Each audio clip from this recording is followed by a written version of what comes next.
আসসালামু আলাইকুম। আজ 19 সেপ্টেম্বর 2024 বৃহস্পতিবার। শুরু করছি চেঞ্জ টিভি প্রতিদিনের গল্প অনুষ্ঠান। দর্শক, আপনাদের সঙ্গে রয়েছি আমি জহিরুল ইসলাম টুটুল। শুরুতেই সংবাদ শিরোনাম।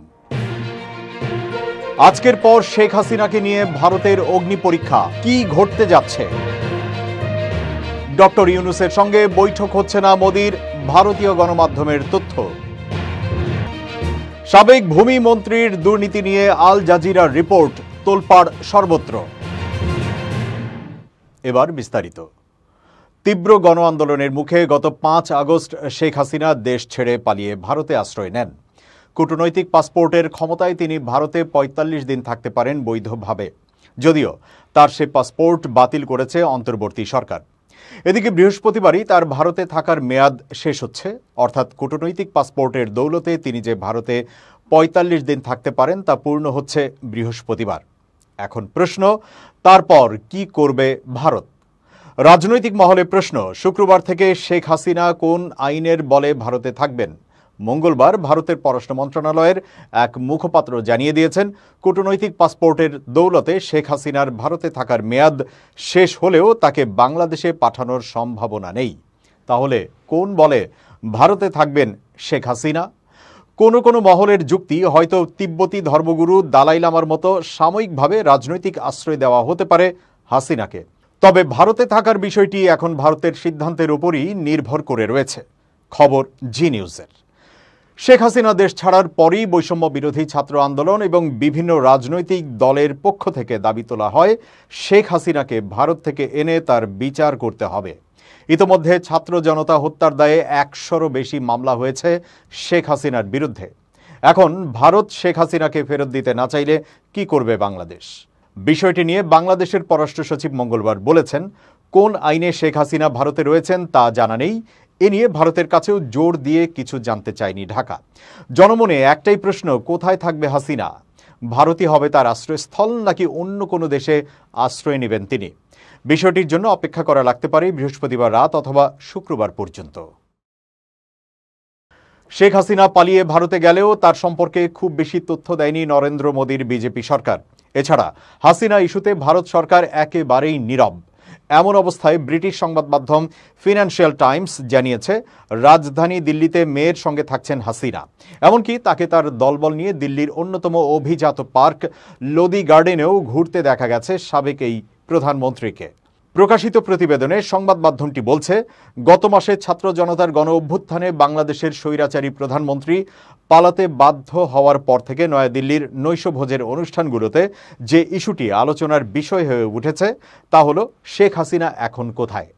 গত 5 আগস্ট বিক্ষোভকারীরা যখন তার ঢাকার বাসভবনের দিকে মিছিল সহকারে এগিয়ে যাচ্ছিল, তখন হাসিনা পদত্যাগ করেন এবং বাংলাদেশি সামরিক বিমানে করে ভারতের গাজিয়াবাদের কাছে একটি বিমান বাহিনীর ঘাঁটিতে নামেন।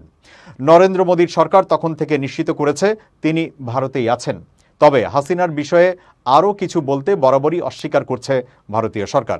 তবে এটি হাসিনার অবস্থান নিয়ে জল্পনা কল্পনা বন্ধ করতে পারেনি। প্রতিবেদনে বলা হয়, ক্ষমতাচ্যুত সাবেক এই প্রধানমন্ত্রী ভারতীয় সরকারের একটি সেফ হাউসে রয়েছেন। তিনি তার মেয়ে সাইমা ওয়াজেদের সাথে থাকছেন, যিনি চলতি বছরের ফেব্রুয়ারিতে বিশ্ব স্বাস্থ্য সংস্থার দিল্লি ভিত্তিক পদে আঞ্চলিক চাকুরি নিয়েছেন। এমনকি তাকে তার দলবলের সাথে দিল্লির অন্যতম সেরা পার্ক লোদি গার্ডেনে ঘুরে বেড়াতেও দেখা গেছে। বাংলাদেশের অন্তর্বর্তীকালীন সরকারের আইন বিচার ও সংসদ বিষয়ক উপদেষ্টা আসিফ নজরুল ফিনান্সিয়াল টাইমসকে বলেছেন, ভারতের সাথে প্রত্যর্পণ চুক্তি অনুযায়ী আমরা তাকে বাংলাদেশের কাছে প্রত্যর্পণের দাবি জানাতে পারি।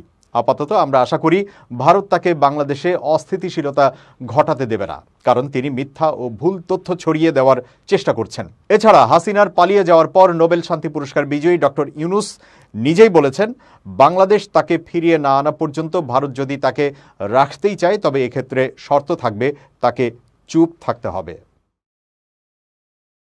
বাংলাদেশের অন্তর্বর্তীকালীন সরকারের প্রধান উপদেষ্টা ডক্টর মোহাম্মদ ইউনূসের সঙ্গে ভারতের প্রধানমন্ত্রী নরেন্দ্র মোদীর বৈঠক হচ্ছে না বলে জানিয়েছে ভারতের গণমাধ্যম। আগামী সপ্তাহে জাতিসংঘের সাধারণ অধিবেশনের ফাঁকে এই বৈঠক হওয়ার কথা ছিল।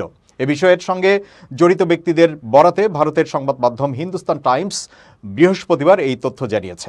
সাধারণ পরিষদের বৈঠকের সাইডলাইনে ভারতীয় প্রধানমন্ত্রীর সঙ্গে বৈঠকের জন্য এই মাসের শুরুর দিকে নয়াদিল্লির কাছে আনুষ্ঠানিক অনুরোধ জানিয়েছিল ঢাকা। কূটনৈতিক সূত্রের বরাত দিয়ে হিন্দুস্তান টাইমস জানায়, আওয়ামী লীগ সরকারের পতন ও শেখ হাসিনার ভারতে পালিয়ে যাওয়ার পর দুই দেশের মধ্যে দ্বিপক্ষীয় সম্পর্কে যে অস্বস্তি তৈরি হয়েছে তা দূর করতেই দুই নেতার বৈঠকে আগ্রহী বাংলাদেশ। নাম প্রকাশে অনিচ্ছুক ওই সূত্রগুলো আরও জানায়, এই ধরনের বৈঠক ভারতের এজেন্ডায় নেই। যুক্তরাষ্ট্রে 3 দিনের সফরে কোনো ফাঁকা সময় নেই। তিনি 21 সেপ্টেম্বর ডেলওয়ার উইলমিংটনে কোয়াড নেতাদের শীর্ষ বৈঠকে যোগ দেবেন। 23 সেপ্টেম্বর তিনি জাতিসংঘের সাধারণ পরিষদে ভাষণ দেবেন। তাদের একজন বলেন, প্রধানমন্ত্রী মোদি নিউ ইয়র্কে সাধারণ পরিষদের সাইডলাইনে কিছু দ্বিপক্ষীয় বৈঠক করবেন বলে আশা করা হচ্ছে। তবে বাংলাদেশের অন্তর্বর্তী সরকার প্রধানের সঙ্গে বৈঠক তার সময়সূচিতে নেই। সাবেক ভূমিমন্ত্রী সাইফুজ্জামান চৌধুরী যুক্তরাজ্যে $250 মিলিয়ন বাংলাদেশি টাকায় প্রায় 3000 কোটি টাকা খরচ করে 360টি বিলাসবহুল বাড়ি কিনেছেন। এই তথ্য জানিয়েছে কাতার ভিত্তিক সংবাদ মাধ্যম আল জাজিরা। আল জাজিরার অনুসন্ধানী ওই প্রতিবেদনে বলা হয়েছে, সাইফুজ্জামান চৌধুরী যুক্তরাজ্যে $250 মিলিয়ন খরচ করে 360টি বিলাসবহুল বাড়ি কিনেছেন। নিজের রিয়েল এস্টেট ব্যবসাকে সম্প্রসারণ করেছেন ব্রিটেন ছাড়াও দুবাই, নিউ ইয়র্ক, সিঙ্গাপুর এবং মালয়েশিয়ায়। প্রতিবেদনে বলা হয়েছে, সাইফুজ্জামানের বেশ ভালো সম্পর্ক ছিল সাবেক প্রধানমন্ত্রী শেখ হাসিনার সঙ্গে, যা তিনি নিজেই স্বীকার করেছেন। সাবেক এই ভূমিমন্ত্রী বলেছেন, আমার বাবা শেখ হাসিনার খুব কাছের লোক ছিলেন, আমিও তার কাছের লোক। হাসিনা আমার বস, তিনি জানেন যুক্তরাজ্যে আমার ব্যবসা আছে। আল জাজিরা জানিয়েছে, 2017 সালের দিকে সাইফুজ্জামান চৌধুরী সম্পদ কেনা বাড়িয়ে দেন। 2019 সালে যখন তিনি মন্ত্রী হন তখন এটি আরও বেড়ে যায়। সংবাদ মাধ্যমটি জানায়, গত বছর বিনিয়োগকারীর ছদ্মবেশে আল জাজিরার সাংবাদিক সাইফুজ্জামানের $14 মিলিয়ন বাড়িতে যায়। ওই সময় ছদ্মবেশী সাংবাদিকদের সাইফুজ্জামান বড়াই করে জানান, তিনি কুমিরের চামড়ার তৈরি জুতার ওপর হাজার হাজার ডলার খরচ করেন এবং লন্ডনের সবচেয়ে দামি দোকান থেকে ইতালিয়ান স্যুট তৈরি করে পরেন। এই সময় সাইফুজ্জামান লন্ডনের নিজের বাড়িও ঘুরিয়ে দেখান তাকে, যেটিতে রয়েছে সিনেমা হল, জিম, ব্যক্তিগত এলিভেটর এবং নতুন রোলস রয়্যালস গাড়ি রাখার নিরাপদ আন্ডারগ্রাউন্ড পার্কিং এরিয়া। সাইফুজ্জামান আল জাজিরার কাছে দাবি করেছেন, যুক্তরাজ্য, যুক্তরাষ্ট্র ও আরব আমিরাতে নিজের বৈধ ব্যবসার মাধ্যমে এই সম্পদ কিনেছেন তিনি। তবে অন্তর্বর্তী সরকার তার বিরুদ্ধে এখন অর্থ পাচারের অভিযোগ এনে তদন্ত শুরু করেছে। ইতোমধ্যে তার ব্যাংক অ্যাকাউন্ট জব্দ এবং তার পরিবারের মালিকানাধীন ইউসিবিএল ব্যাংকের নিয়ন্ত্রণ নিয়েছে। আল জাজিরার ইউটিউব অ্যাকাউন্ট ও ওয়েবসাইটে সাইফুজ্জামানকে নিয়ে বিস্তারিত প্রতিবেদন প্রকাশ করা হয়েছে। সাইফুজ্জামান চৌধুরী বাংলাদেশ আওয়ামী লীগের রাজনীতিবিদ এবং ভূমি মন্ত্রণালয়ের সাবেক মন্ত্রী। তিনি 10ম, একাদশ ও দ্বাদশ জাতীয় সংসদ নির্বাচনের সংসদ সদস্য। সাইফুজ্জামান চৌধুরী মূলত তার বাবার মাধ্যমে রাজনীতিতে সক্রিয় হন। তার বাবা চট্টগ্রামের আনোয়ারা আসন থেকে নির্বাচিত সংসদ সদস্য ছিলেন। বাবা মারা যাওয়ার পর ওই আসনে উপনির্বাচনে সংসদ সদস্য নির্বাচিত হন তিনি। এরপর 10ম জাতীয় সংসদ নির্বাচনে আবার নির্বাচিত হন। সাইফুজ্জামান চৌধুরী ইউনাইটেড কমার্শিয়াল ব্যাংকের নির্বাহী কমিটির চেয়ারম্যান ছিলেন। বাংলাদেশের শিল্প প্রতিষ্ঠান আরামিট গ্রুপের চেয়ারম্যান হিসেবেও দায়িত্ব পালন করেছেন। তিনি Chattogram chamber of commerce and ইন্ডাস্ট্রির 3বারের নির্বাচিত সভাপতি ছিলেন। সেনাবাহিনীকে ক্ষমতা দেওয়ার বিষয়টি পুনর্বিবেচনা করার আহ্বান জানিয়েছেন বিএনপির মহাসচিব মির্জা ফখরুল ইসলাম আলমগীর। তিনি বলেন, নতুন সরকার এসেছে, আমরা আশা করি তারা সঠিকভাবে বিষয়গুলো উপলব্ধি করে সিদ্ধান্ত নেবেন। আজ সেনাবাহিনীকে ম্যাজিস্ট্রিয়াল পাওয়ার দেওয়া হয়েছে, ভালো কথা, তবে এর অর্থ হচ্ছে প্রশাসন ব্যর্থ হয়েছে, অন্যরা কাজ করছে না। তিনি আরো বলেন, আমি মনে করি ম্যাজিস্ট্রেসি পাওয়ার এমন এলাকায় দেওয়া দরকার যেটা নিয়ন্ত্রণের বাইরে চলে গেছে, কিন্তু যেসব এলাকা শান্তিপূর্ণ আছে, যেখানে রাজনৈতিক নেতাকর্মীরাই বিষয়গুলোকে নিয়ন্ত্রণ করছেন, সেখানে এই ম্যাজিস্ট্রেসি পাওয়ার দেয়া সমীচীন হবে বলে আমি মনে করি না। আমি তাই অন্তর্বর্তী সরকারকে অনুরোধ করব তারা যেন বিষয়টি পুনর্বিবেচনা করেন। কখনোই এমন ব্যবস্থা নেবেন না যা সামগ্রিকভাবে জাতির জন্য বুমেরাং হয় এবং দেশের মানুষের জন্য ক্ষতিকর হয়। স্বৈরাচার ফ্যাসিস্ট হাসিনার পতনের আন্দোলনে ঠাকুরগাঁওয়ের শহীদ ও আহতদের পরিবারের সাথে সাক্ষাৎ ও সহায়তা উপলক্ষে বৃহস্পতিবার বেলা 11টায় ঠাকুরগাঁও প্রেস ক্লাবে আয়োজিত অনুষ্ঠানে দেয়া বক্তব্যে তিনি এসব কথা বলেন। মির্জা ফখরুল বলেন, দেশে অপরাধের যিনি মূল হোতা শেখ হাসিনা তার নির্দেশে হাজার হাজার লোকের প্রাণ গেছে। এই কয়েকদিনে তো গেছেই, তারও আগে 2012 সাল থেকে শুরু হয়েছে এই হত্যা নির্যাতন। আমরা 15 থেকে 16 বছর ধরে আন্দোলন করছি। 7 শতাধিক মানুষ গুম হয়েছে, হাজার হাজার মানুষ খুন হয়েছে, 60 লাখ মানুষের প্রতি মিথ্যা মামলা দেওয়া হয়েছে। এখানে যারা বসে আছেন তাদের কেউ বাদ নেই যাদের বিরুদ্ধে 4টা, 5টা, 8টা, 10টা মিথ্যা মামলা নেই। আমার বিরুদ্ধে 111টা মিথ্যা মামলা দেওয়া হয়েছে। আমি 11 বার জেলে গিয়েছি। আমাদের দেশনেত্রী বেগম খালেদা জিয়া 6 বছর জেলে ছিলেন। আমাদের ভারপ্রাপ্ত চেয়ারপারসন তারেক রহমান মিথ্যা মামলায় সাজাপ্রাপ্ত হয়ে দেশের বাইরে অবস্থান করছেন। রাষ্ট্র ক্ষমতায় আমরা নেই। এখন অন্তর্বর্তী সরকার গঠন করা হয়েছে। তারা চেষ্টা করছে খুব অল্প সময়ের মধ্যেই এসব বিষয়গুলোর বিচার করতে। এই সময় আন্দোলনে 4 জন শহীদ ও আহতদের পরিবারের মাঝে 15 লাখ টাকা সহযোগিতা প্রদান করেন মির্জা ফখরুল। বাংলাদেশ জামায়াতে ইসলামীর সাবেক আমির ও মন্ত্রী শহীদ মাওলানা মতিউর রহমান নিজামীর ছেলে ব্যারিস্টার নাজিব মোমেন বলেছেন, জামায়াতে ইসলামী একটি আদর্শিক গণতান্ত্রিক দল, আর এই দলের আমি একজন সদস্য। আমাদের সংগঠনে যারা পদ চায় তারা সে পদের জন্য সবচেয়ে অযোগ্য ব্যক্তি। আমি কোনো পদ চাই না, আমি জনগণের পাশে থাকতে চাই। যদি সংগঠন ও এলাকাবাসী চায় তবে অবশ্যই আমি নির্বাচন করব। পাবনার সাথিয়ায় সাংবাদিকদের এক প্রশ্নের জবাবে একথা বলেছেন তিনি। তার সাথিয়ায় আগমনে পাল্টে গেছে সব দলের রাজনৈতিক হিসাব। সাথিয়া বেড়াবাসী নতুন করে ভাবতে শুরু করেছে আগামী সংসদ নির্বাচনের হিসাব নিকাশ। গত শনিবার দীর্ঘ 8 বছর পর প্রবাস থেকে ফিরে বাবার কবর জিয়ারত করার জন্য নিজ গ্রাম মনুমতপুর আসেন তিনি। ব্যারিস্টার মোমেনের কবর জিয়ারতের কথা মাইকে প্রচার করা হয়নি, বরং লোক মুখে শুনতে পেয়ে তাকে এক নজর দেখার জন্য জামায়াতের নেতাকর্মীদের মধ্যেই শুধু নয়, বরং দলমত নির্বিশেষে নিজামী ভক্তরা পাহাড়ের ঢলের মতো জমায়েত হতে থাকেন। এ সময় প্রায় 1500 এর অধিক হোন্ডা, 200 এর অধিক মাইক্রো, শতাধিক সিএনজি ও ভ্যানে তাকে বাঘাবাড়ি হতে রিসিভ করা হয়। মনুমতপুর কবরস্থানে ব্যারিস্টার মোমেনের সাথে কবর জিয়ারত ও দীর্ঘ 8 বছর পর তার মুখের কথা শোনার জন্য প্রায় 20,000-এরও অধিক কর্মী সমর্থক, এমনকি হিন্দু সম্প্রদায়ের লোকদের উপস্থিতিতে প্রাণবন্ত হয়ে ওঠে সভাস্থল। জনতার ঢল ও ব্যারিস্টার মোমেনের সময় উপযোগী ক্ষুরধার বক্তব্যে উঠে আসে কি জন্য, কি কারণে, কিভাবে এবং কেন তার বাবা নিজামীকে ফাঁসি দেওয়া হয়। স্বাধীনতার পর একমাত্র মাওলানা মতিউর রহমান নিজামী সাথিয়া থেকে সাংসদ নির্বাচিত হয়ে মন্ত্রিত্ব পেয়েছিলেন। এবার খুব জরুরি 1 মিনিট জানাচ্ছেন ইউনেস্কো ক্লাব পুরস্কার বিজয়ী সাংবাদিক আমিরুল মোমিনিন মানিক।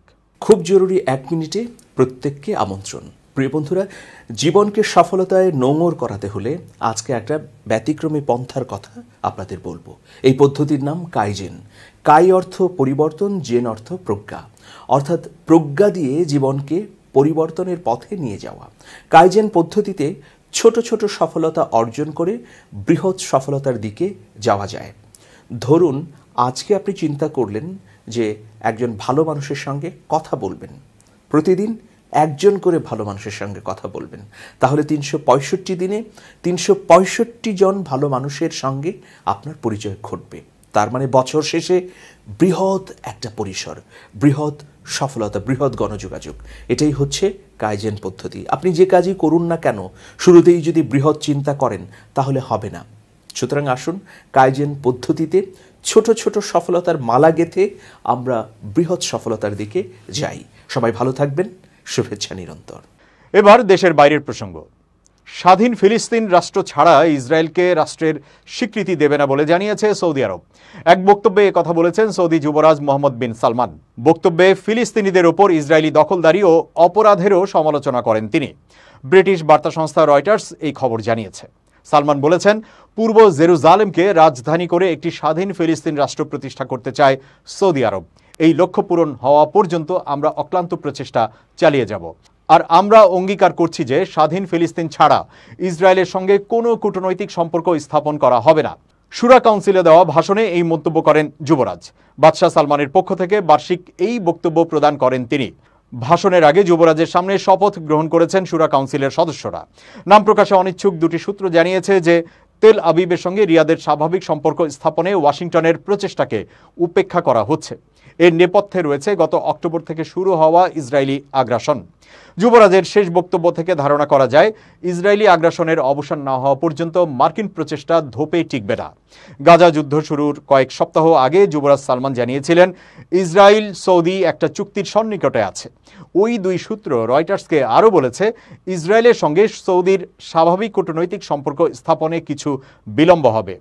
রিয়াদের জন্য এই আলোচনার সবচেয়ে লাভজনক দিক হিসেবে অনেক বিশেষজ্ঞ যেটা ধারণা করছেন তা হলো, এর বিনিময়ে মার্কিনীদের সঙ্গে একটা প্রতিরক্ষা চুক্তির দ্বার উন্মোচিত হতে পারে।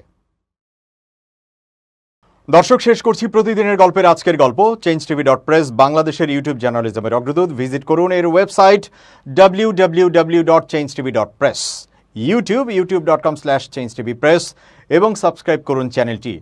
নিয়মিত লাইক, কমেন্ট ও শেয়ার করে আপডেট রাখুন নিজেকে। ভালো থাকুন, নিরাপদে থাকুন। শুভেচ্ছা নিরন্তর।